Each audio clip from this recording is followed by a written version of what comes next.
Hi, I am Dana K. White of aslobcomesclean.com. I'm the author of Decluttering at the Speed of Life. And on Tuesdays, I come on here and I answer your questions. I will start out by answering the ones that have been submitted at askdanakWhite.com. And then for the last part of this, I will take questions from those of you who are watching. So just letting you know, I'm a little early this time. Not usually early, but I'm a little early getting started just to fit this into my day. And I will probably only go about 45 minutes today. I usually try to go an hour, but life is a container, right? And I need to eat some lunch before I have a meeting that starts at 1:15. So I will go ahead and answer some of the questions here. Go ahead and get started. Thanks for those of you who are watching the replay later, or those of you who are watching live. I always like to check and make sure you're not. Oh, Christine, you're the best. I always check. Clearly you've been here before. You said I hear you, because that's my big fear, because it has actually happened in the past. I have talked for quite a while before realizing that no one could hear me. So here we go. I read the actual full question as someone asked, but what you're going to see there is the abbreviated version, because we can't fit it all into these banners there. So the full question is, so about 2 months ago, I asked about keeping my home in order after having a new baby. I've since had the baby and she is adorable. Yay, the babies. My question today is about when things change unexpectedly and temporarily. 3 weeks after baby girl was born, my father-in-law fell, had knee surgery, and then my in-laws moved with us until he is recovered enough to be alone when his wife is gone at work. It's been 3 weeks and it's looking like it's going to be at least another month. So the question is, what do I do when the clutter threshold is temporarily out of control? We live in a 2-bedroom apartment, so it's 4 adults and 2 small children in a very small space. I don't want to declutter for a family of 6 because that's not who we are forever, but I feel like I can't function in this space the way that it is. The pain points are the living room, which is where we moved all the kids' stuff since they are in that room, and the kitchen. There is stuff stored on the floors and counters because it just won't fit anywhere. Every day, something else comes into the house and I don't have control over it since it's their things.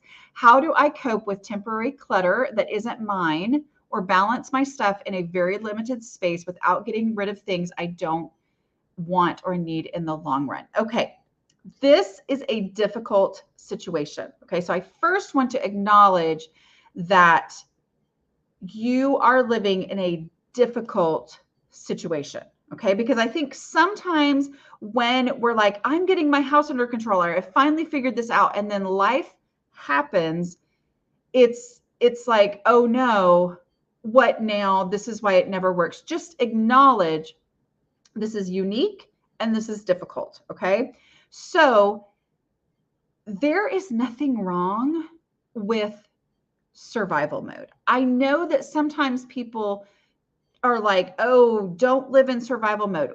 Of course we don't want to live in that for the long term, but survival mode is a good thing for a short period, which is what you're in, because what's the alternative, right? Not surviving. So it's okay to live in survival mode. So as you look at it that way, I want you to think about just the fact that it is temporary. Okay, this is not something that is going to go on forever. I know there are other people in similar types of situations where it could go on for a long period of time, but for you it's temporary. So think, what are some temporary solutions that would work here? I would say, as far as the new stuff coming in for them, really emphasizing their space and making it their space. Like, okay, we're going to put this here, in your room, because you mentioned that your kids have moved to another space. And then letting it be, giving yourself permission to say, while no, in a normal time, I would not pack stuff up for whatever, I am going to give myself permission to say there is going to be a stack of tubs in this corner over here so that I can put these things away so that we can have, put these things away that are maybe the things that had lived in the space that is now your kids' area to sleep in, or this space that is now their room where they need, things. Have this stack of tubs, and it's not pretty and it's not what you want forever, but it's survival mode. So giving yourself permission to say, what do I have to do to survive in this? And you mentioned it's a 2-bedroom apartment, so it is limited space, but you're not living in an ideal situation. Okay. So we're not going to have an ideal solution here. So that would be my advice in this situation. And I know that it's complicated, and I know that there are all sorts of different things at play in this situation, but give yourself permission to say, it's not going to be perfect. It's not going to be pretty necessarily, but we're going to do what we need to do to survive. Also acknowledging that you have a young baby, and that adds a whole different level or layer, whatever, of emotional complication for you, right? So do what you have to do to do that. Even if it meant, is a strange curl right there. Even if it meant that you did do a temporary, some kind of storage. I don't know if there's any kind of storage options in your apartment complex or apartment building, wherever it is that you live, but saying, this truly is the time to embrace a temporary storage solution. We try not to do temporary around here, but this is a different kind of situation. Okay. So don't get caught up in I can't ever do temporary when you're actually living in a temporary situation. Okay, next question. I'm preparing to move, and I'm wondering if you have any advice for tailoring the decluttering questions to packing, or do you have other tips not addressed in the 2 videos you made? Okay, so I don't remember what all I've said in the past. My number one piece of advice, which is probably the video that you saw, is to pack for the space that you're going to, as opposed to the stuff that you have. Okay. Kind of like in last week's video that came out, where it was the, declutter for your space, not your stuff.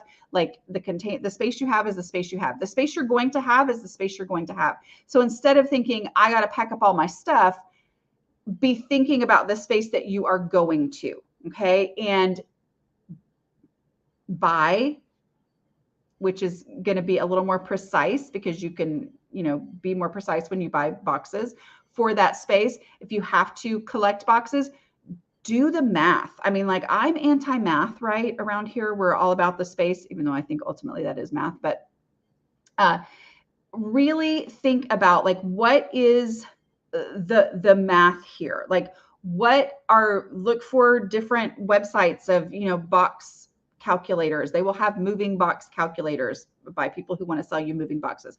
Use that and try to figure out what, like, this size of a kitchen that I'm going to have. Okay, if I change all these numbers in here and I'm like, I need dish things, whatever, that use those boxes as your container. And that is huge. And then declutter. What's that sound? Declutter according to the declutter as you're going. Like, as you're packing, make it all about the decluttering. Okay. So it's like, even just knowing that this is a limited space, this box that I'm going to go into, you have a wonderful opportunity to touch every single item in your home. In the consolidate part of the process, the 5-step process, a big part of the value of that consolidate step of, like, putting like items together is that you're touching every item. So many times just touching the item helps you register what it is and turns it into a donation. So really fill up the donation boxes as much as you fill up the moving boxes. Okay. Like, so really use this as an opportunity to be ruthless. You're watching this channel, so you are in a decluttering mindset. Use this opportunity to do that, and then have the boxes be the containers. And it is so rarely the container. I think for those of us who have struggled with clutter, we often think, oh, the container, I am going to fill it up and then have to make decisions. No, there is something about just knowing there's going to be a limit and I'm not going to be able to take everything, makes every single item that goes into that space look different to you. And it reveals so many things that actually can easily go. Okay. Comment. I went through the 14 days 7 to 8 times in 6 months. I love it, including putting down new floors and new patio door. The day before my kids came, I saw the mess in my car. Can you add in a time to clean out your car? Okay, so no, but you can. And in the 14 days, there are, you know, the forms, the worksheets, like the prioritization worksheet of all the different spaces that people are going to see.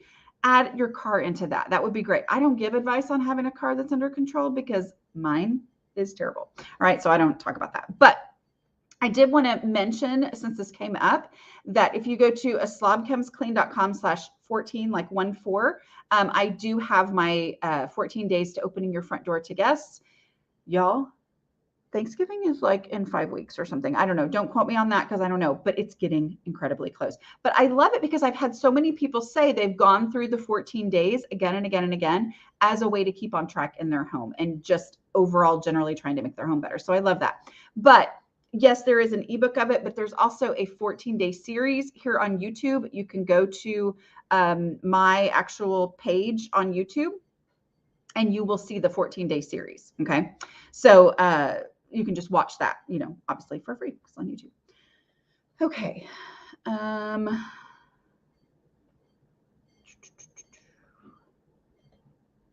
Where do you keep things that need to be given to specific people? For example, a book my mom loaned me that I need to return. I see her about once a month, but if I don't leave the book sitting on my kitchen table, I don't remember to give it back to her.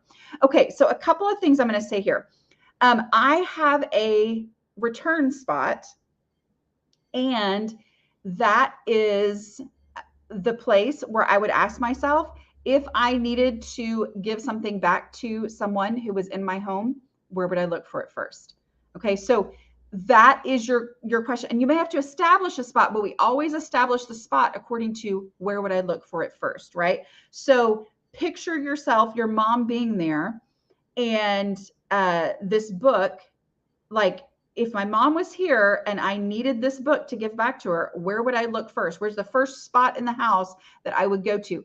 If you don't have a spot already established, we'll establish that as the spot. Okay. This is the spot where I put things that are returned. And then send your mom a text right now and say, hey, Mom, this is the spot in my house. In my old house, it was, and actually in our new house too, I honestly try to never borrow anything from anybody anymore. That's another thing, is I'm basically like, I don't think I need to take that if you're going to want it back. So that's how I've solved that. But yeah, on top of the freezer in the garage, it's an upright freezer. It's not one of the ones that opens up like this. It opens up like this, you know, so up there. And I texted a picture to my mom and I was like, hey, this is where your stuff is. That top, those things that were yours. And I just said, anytime you come down here, check up there, and your stuff is probably going to be up there. But like just establishing that. The other thing I want to say here though is if you go see your mom, and so another way to get rid of things, you know, to get these things done is to go make a delivery to her home, or you have a bunch of different things. I know I did a 1 hour better with somebody who had a lot of different things for different family members who lived in the general area that she needed to return.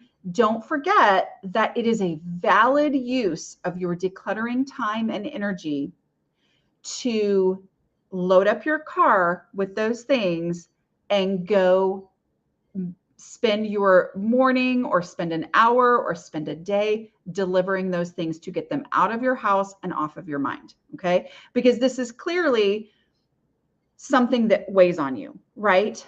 And so, because it wasn't just how do I do this with this book? It's like, here's an example. This has happened before. This happens again and again. That is a valid use, because it can end up being a real pile of clutter to, you know, have all these things. Well, I put these things in this place and then I never remember it when people are here, and then they never remember it, and blah, blah, blah. it is a valid use of your time. And then as you do that, and as you think, I really didn't want to spend my day doing this, then you get to the place where I was, where you go, the next time somebody says, oh yeah, just use this and just give it back to me whenever, you realize, I think I'd rather just not, I'm sorry. I can't, I'm so bad at returning things. And so I actually just, I better not. And you'll find that they'll either go, oh, I mean, sometimes they'll be like, what? But a lot of times they'll say, oh, just keep it. It's fine. I don't need it back.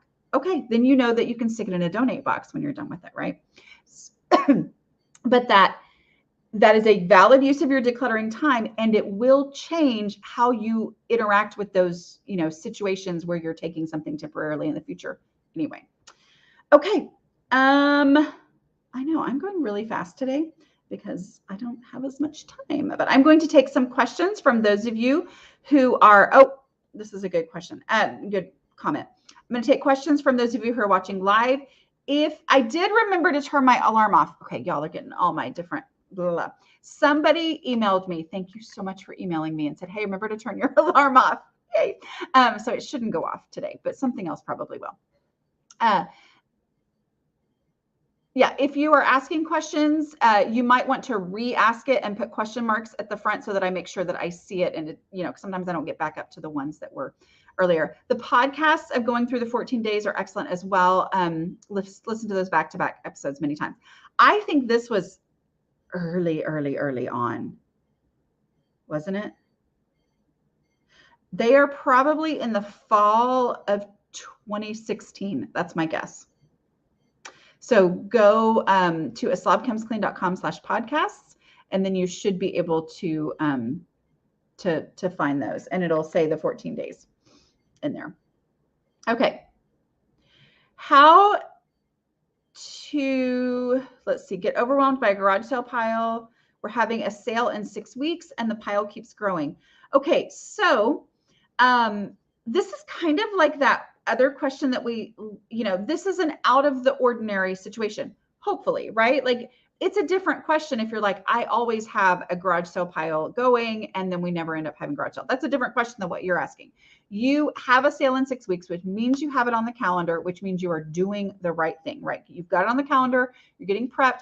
For a lot of people, this is the motivation that you need to actually really go through a whole bunch of stuff. So that's great.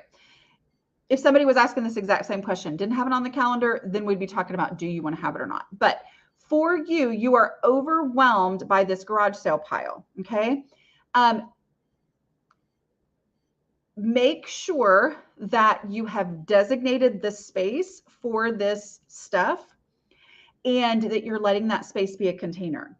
Because that space being a container, meaning like this portion of the garage or this shelving unit or whatever, or this corner of this room, this is my garage sale pile. Giving it boundaries means that sometimes you will start to realize, oh, you know what? That stuff, it's probably not going to sell. Maybe it triggers, oh, you know what? I've actually tried to sell stuff like that in the past or whatever. But give it that boundary and maybe put it in boxes, put it in tubs if you have some and you've been decluttering and you've realized I don't actually need all these tubs. Do whatever you can to, neaten that up, but give it that boundary and then know that, you've got this on the calendar and so it's going to go away. But it's not an ideal situation for sure. I don't know that was a great thing. I am going fast. I'm talking blah, blah, blah, blah, blah. Anyway,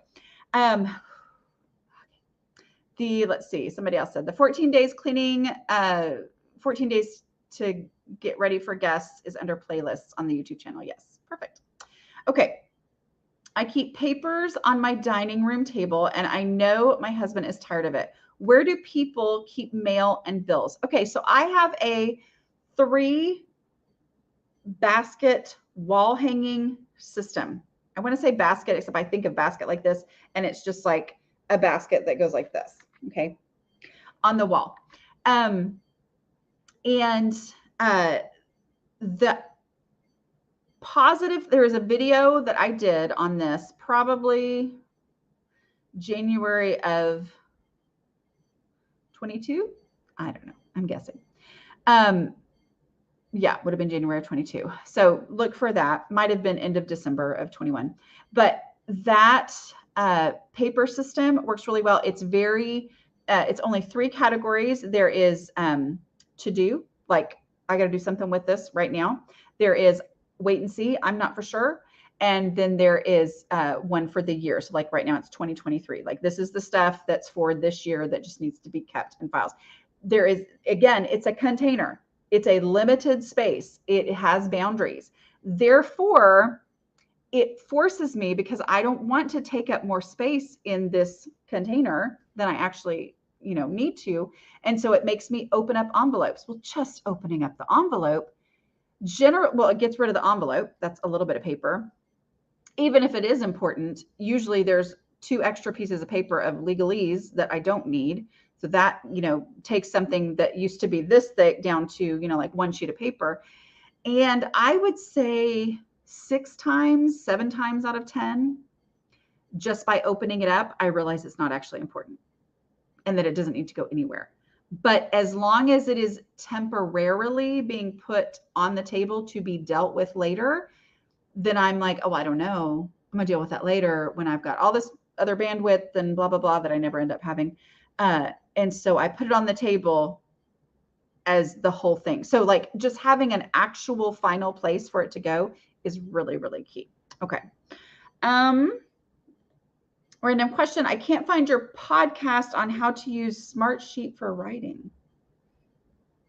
I don't know exactly what you're talking about. So it could have been somebody else. I do know that I did write about, I did do a podcast at one point about kind of my writing process. And I think it's something to do with projects. Sorry, I'm not being more helpful on that. I am having a hard time getting rid of my only child stuff. Oh, I'm so sorry, Susan. I am so sorry. Okay. I'm gonna take this off just so we don't have your name up there. I think that so this question is about just devastating, right? So it's been 23 years since your son was murdered. It's been 5 years since your husband passed away, and the grief is just intense, right? I mean, clearly.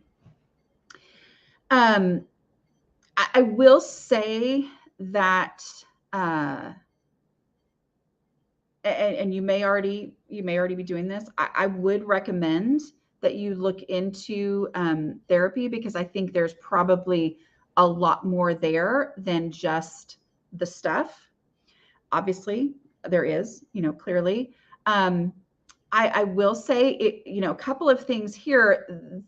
When there is a category of stuff, and I did a podcast on it recently, which was nothing in comparison at all, but when there is a category of stuff that is specifically just like, I can't even, it tends to cause us to not see all the other stuff that isn't emotional. Meaning when you think, I know I need to declutter, your brain tends to go straight to the stuff that is incredibly, incredibly difficult. And in your situation, highly traumatic. Okay. Our brain goes to that and thinks, well, I've got to make this hard decision. And it's been 23 years, but it's also everything to me. And I can't, and so we get stuck in this one spot with the clutter. So what I would say is, first thing is to give yourself permission to not deal with that stuff and say, I am going to deal with other things that don't rip my heart out of my chest. Okay. I am going to start in the entryway, and I am going, because that's my visibility rule. I'm going to start in that space, and I'm going to get rid of things that I literally don't care about. If anything makes me start to feel panicky emotion, I'm going to skip that and I'm going to move to the next thing and say, I'm going to give myself permission to not deal with the highly emotional stuff and deal with the other things. And something happens. And I have never been through what you've been through, but I have seen it happen in other types of situations for myself and in so many other people's situations. Is I'm going to deal with the stuff that is non-emotional that for some reason I didn't deal with because I was so focused on the emotional. I'm going to say, it's okay. I'm not going to worry about the emotional. I'm only going to deal with the non-emotional. And the momentum that you start to gain, first of all, even just dealing with the non-emotional stuff is going to improve your house, which is going to improve how you're feeling about your home. It's going to start to change, how you can function in there. And you might free up space to really be able to honor these things that you want to honor. But I do think that, we've got some good comments here of people who really understand. But I think that, give yourself permission to only deal with the non-emotional stuff. I think, what is it that Eat My Frog or Who Moved My Cheese, or I don't know, those were two books that were really popular at some point, and I never read them, so I don't actually know what they said. But what I think they said, which that's like a pet peeve of mine when people are like, what I think your book is probably about. And I'm like, you have no idea. So I'm just saying, I probably don't know what those books are about. But I do think that there is this mentality that I've got to do the hardest thing first while I've got energy. Like if I have energy, I should do the hardest thing. Well, the problem is that the amount of energy that it would require to deal with that super difficult thing is so big that then we put off dealing with it, and we put off dealing with it, and we put off dealing with it. And then nothing is happening because I'm thinking I need to start with the big thing that I don't have the energy for. Instead, I'm going to do these things that don't require emotional energy. And that's how things actually start to improve. So I'm sorry that you're dealing with that. Okay. Oh, I'm so glad to hear that. Yay. Yeah, it's like there was a book called Eat That Frog, and then there was a book called Who Moved My Cheese. And I haven't read either of them. Sorry. Mental energy takes energy too. Absolutely. Yeah, I mean, it absolutely does. So that's the beauty of the first 3 decluttering questions in a space that is not the highly emotional, place. In a space where it's like, okay, I think most of the stuff in here is non-emotional, but I'm also going to look for trash. And when I say trash, I don't mean the stuff that you're like, oh, other people would say that is trash, but I don't know if we're not talking about that. We're talking about, to you, things that you're like, oh, well, of course this can go. Of course. Why did I not already do this? Okay, so it's like those first 3 steps require no emotions and no decisions, no emotional energy, and you can make real progress before you ever have to use that mental energy. So,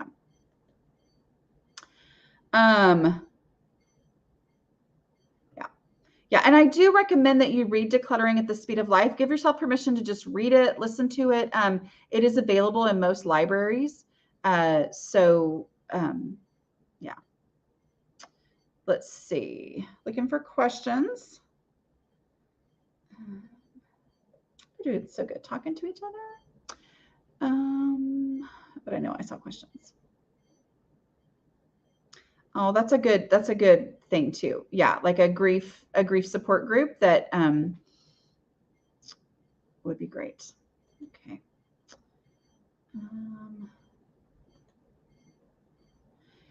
Do you know that thanks to following your methods precisely, I now never accumulate paper? Woo! Good for you. I'm so excited. How do I prioritize on my silent to-do list? So this is not the silent to-do list is not really something is my expertise or anything. But what I will say is I have identified the 4 most important, really the 2 most important things that both move things forward when they're bad and also keep things from getting bad. Meaning don't just think of it as once I get the house under control, then I'll start doing those two things. No. Go ahead and do these two things. So I know there are people who talk about like, make your bed. It's a mental thing that will really, and I'm like, that is great. And that's wonderful. And yes, I love it when I make my bed. But I know from experience that life goes on when you don't make your bed. Like I cannot make my bed and then still go to sleep at night and it's fine. Like, there might be a little tugging because my husband stole the covers the night before, whatever. Might be a little tight, but I can go to sleep and it does not keep me from being able to use the space. But if I don't do my dishes, it keeps me from being able to function in my home. Everything grinds to a halt when I don't do the dishes. And so I have identified this as the most pivotal thing. Okay. It is boiled down. Do the dishes and do a 5-minute pickup. Knowing that when I don't know what to do, or when I feel like, oh, I've got so many things. Oh, there's so many things I need to do the dishes. I don't have to negotiate. I don't have to prioritize. I don't have to whatever. I just know always start with the dishes. Do a 5-minute pickup. Okay. And how to manage your home without losing your mind. It has my 4 basic things that if I will do these things, my house will get under control and stay under control. And so it's like removing all of that and saying, these are the things that matter the most. Okay. I don't. I did buy a satin bonnet, but I haven't actually used it yet. But my daughter used it and it really made a big difference in hers.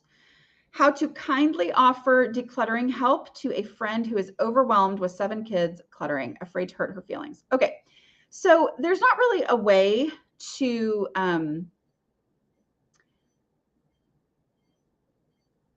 not hurt somebody's feelings, because I know from even when I desperately needed help and even desperately wanted help, for someone to offer help hurt my feelings. Okay.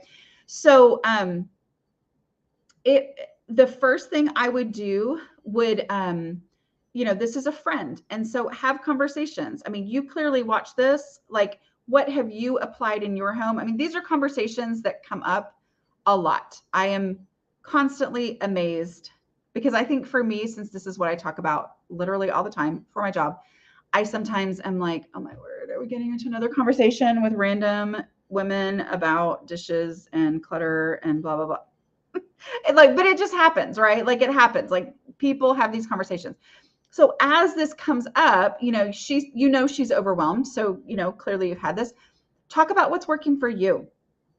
Talk about what, like, I have realized, I used to always think that I needed to pull everything out of a space to declutter, but I started following this lady on the internet. This lady, I mean, she talks too fast. Anyway, but I started following this lady on the internet, and she has this thing where she's like, nope, I take one thing at a time and I take it there now. And at first I was like, what? But I started doing that. And it's like, oh my goodness, I could not believe the impact that it had. Whatever, like, make it iMessaging. Like you are talking from your own perspective about what's working for you naturally, not as a, this is what you should try, but as a, this is what I have actually found that has moved the needle for me.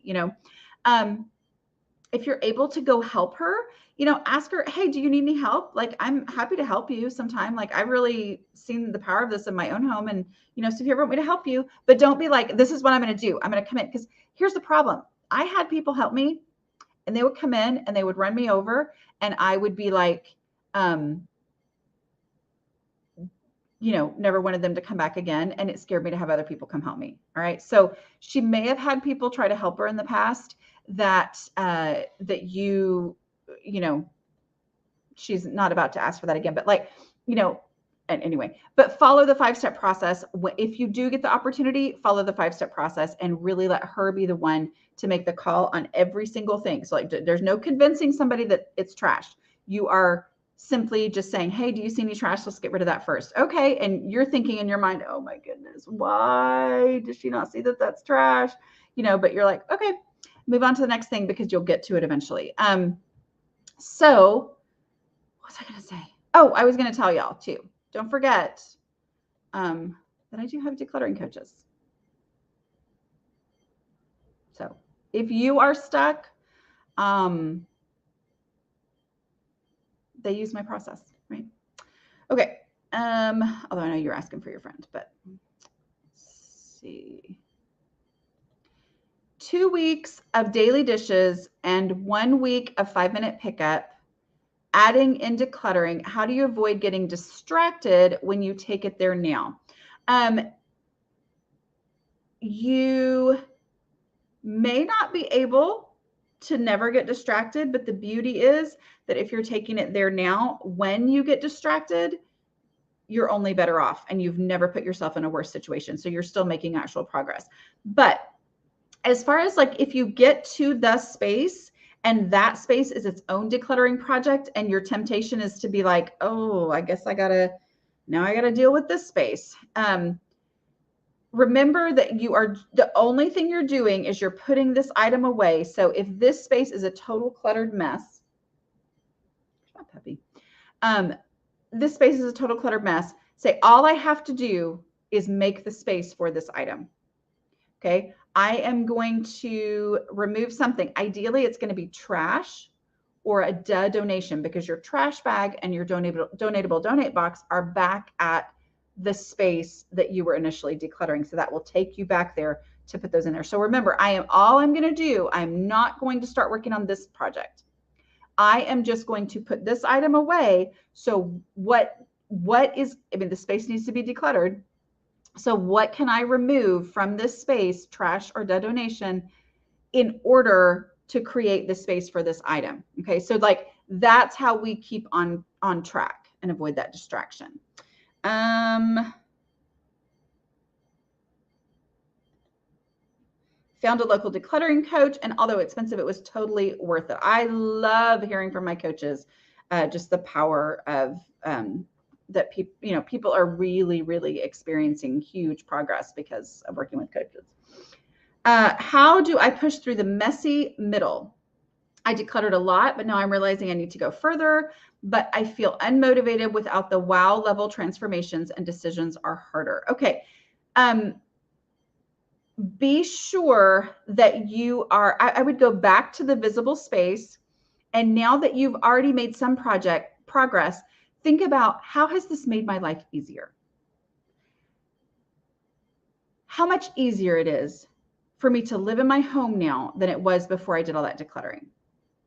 It is easier to maintain. I don't have to spend as much time on things as I used to, but I still need to do more, and focus on the impact that it has had, and how if you will get rid of even more, then it will be even easier. Okay. So like, shift your thinking into, I am now doing this to make my life easier. I'm going to go back through things, focus on small spaces at a time. I'm going to start in just my entryway, or just this space within my entryway. Maybe you've gotten your surfaces decluttered and now you want to actually go and, declutter inside of this cabinet, whatever.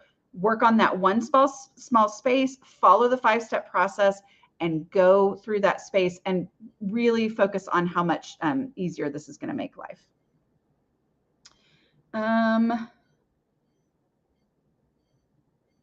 Let's see.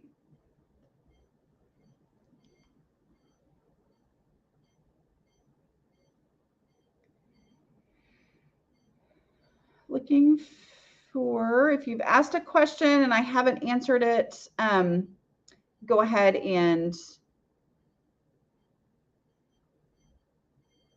okay. Forgot to ask a question. Would love any tips in trying to keep up with not bringing anything more in, as I love garage sales, etc. You love to do your dishes.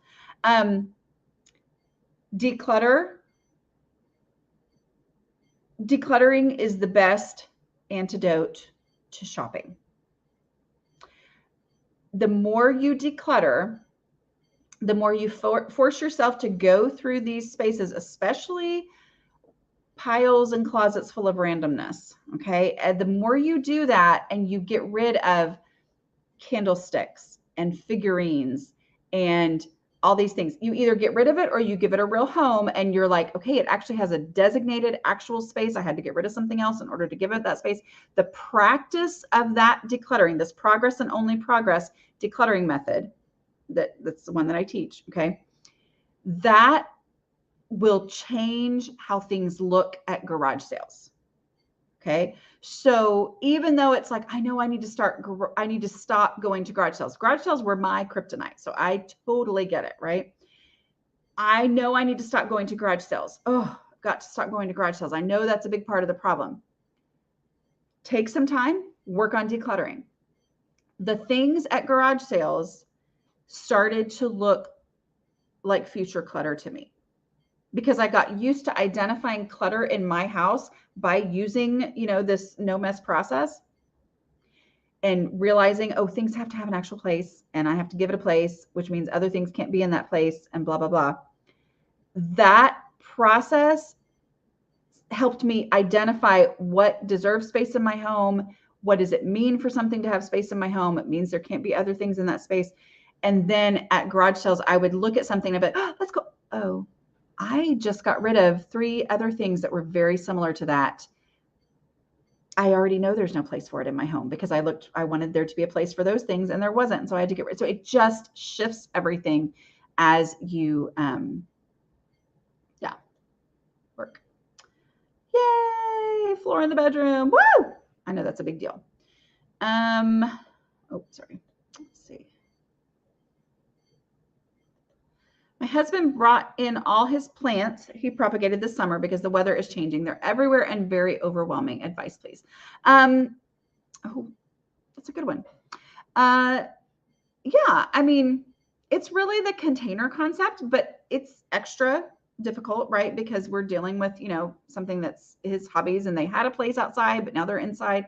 So what I would say is, designating a space that's like, let's let this be our plant display area. And for you, maybe you're not as into it as he is, but it's his home too. And this is something that he's into. So that's, important to him.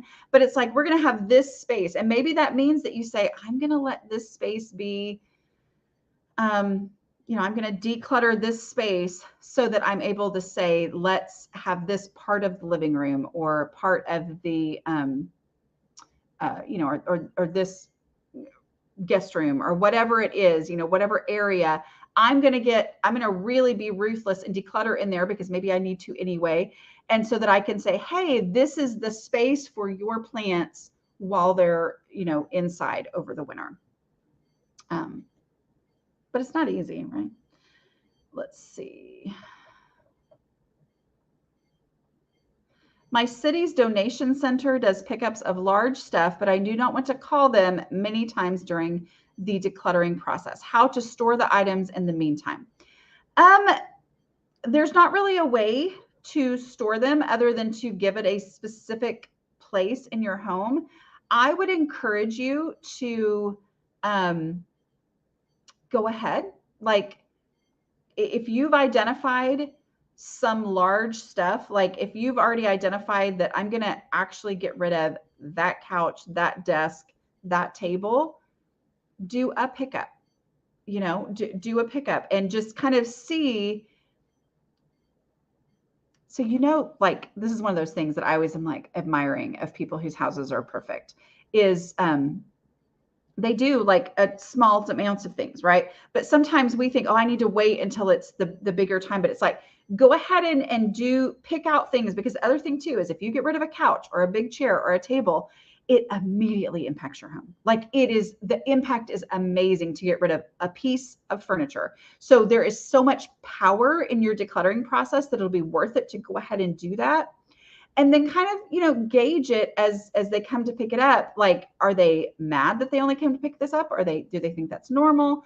But I would kind of give yourself permission to get rid of, smaller loads at a time, because I think that it's fairly normal for people to get rid of smaller loads. Like that's how people whose houses are great and under control are keeping them great and under control, is they're getting rid of smaller amounts of things.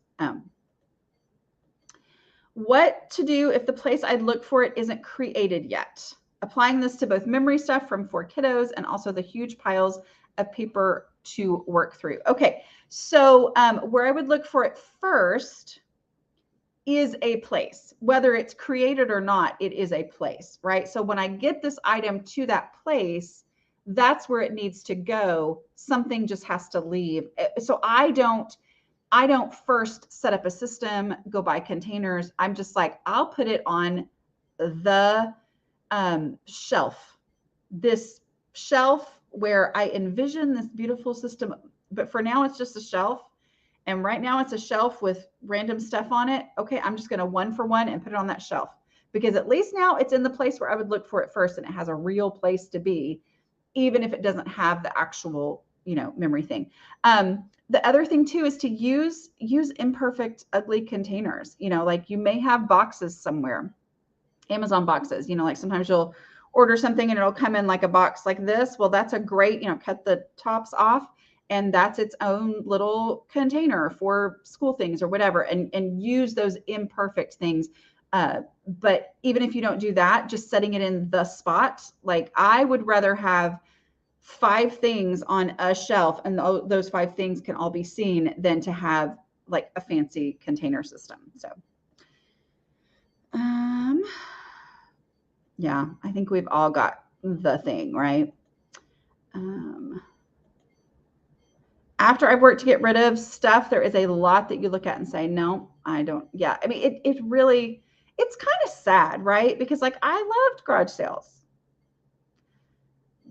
but it's worth it. Like I'm sad that that's not a hobby for me to do anymore, because it's not that fun anymore, because I only see future clutter, but I enjoy my house more now. So, totally worth it. When do you get rid of the little kid toys and change a playroom into a kid's hangout area? Kids are 6 and 9. I think that's a great question. I mean, obviously it's different for different kids, but I think that going ahead and saying, I'm going to create play space, that was a big transformation for me. I mean, my playroom, before I started this deslobification process, like my playroom for my kids, we had one that I always thought, if we had a playroom, all of our clutter issues would be solved, because we'd have a place for all our stuff. Y'all, it was such a disaster. My kids could not even go out there. It was literally knee deep in stuff. It was so bad. This is before I started my decluttering. So like the transformation for me was like, and it took time. Like there was a lot of decluttering, and then more decluttering, and then more decluttering, and more decluttering. But it was like changing it into a play space instead of being a playroom, because playroom was just too much similar to play storage room in my brain. But really concentrating on giving them space in there to play meant that we couldn't have near as much stuff. And then I would think that would be kind of an easier transition into, hangout from play space. How do I get my brain to stop thinking if I get this decluttering spot done, then it's easier to move on? I can't even get started. Okay. So I highly recommend you read Decluttering at the Speed of Life. Oh, here it is. It's available at most libraries. You can also listen to the audiobook. It's in all the different formats, paperback, Kindle, all that. This is basically what I teach, right? Like is from the beginning to the, so the start would be start with the most visible stuff, visible space, start in the entryway, because it's like, my brain goes to all these different things I need to do. So instead, I'm going to say, this is the space, because that lady on the internet said to start here. I'm going to start here. And so work on that space and use the no mess process. Like use the process, even though you're going to feel like it's slow. Building momentum is built into the process. So I would say just really zero in on, dial down on, whatever the phrase you want to use, on using that process. Let's see.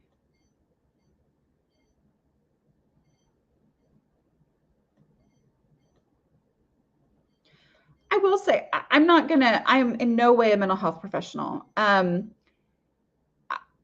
so I'm not gonna like give any kind of definitive answer on this. I do think that because the no mess process is designed to go ahead and let you make progress before you ever get to anything that is emotional, like because you're dealing with the trash, the easy stuff, the dead donations, that are not using emotional energy.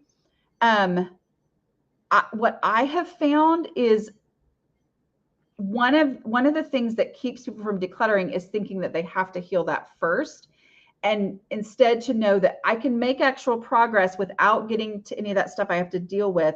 And then sometimes that helps them move into being more ready to deal with that kind of stuff. But I'm not a mental health professional. So am I the only one getting an irrational fear of doing the last 20% of decluttering my home? Guarantee you're not the only one, just because this is the internet and we prove that there's very little, only one kind of stuff going on, right? This will be my last question because I need to get going. Last 20% of decluttering my home. I think maybe just enjoy it for a while. Like live in your home for a while and say, you know what? I have done 80% of what I envisioned needed to be done in here. I am going to enjoy this. I'm going to experience how much easier it is to live in this house. And maybe you're like, you know what? I'm good. Actually, I am under my clutter threshold. Or maybe you live with it for a while and you're like, oh, you know, make life easier, this, that, the other, whatever. But yeah, I think sometimes it's this, just to remember too, there is no such thing as being done with decluttering. You will always be decluttering. And I always still find more spaces, more stuff that needs to go. But yeah, just kind of, if you're feeling stuck because of something like that, you know, enjoy the work that you've already done and let that encourage you to keep going. Okay. Sorry I had to come on early and leave early, but we still went 52 minutes, so that's pretty good. Don't forget that if you would like to ask a question for a future live, you can go to askdanaky.com, and I will see y'all. Should see you next week. Should. Okay. I think I should. We'll see though. Okay. I will talk to y'all later.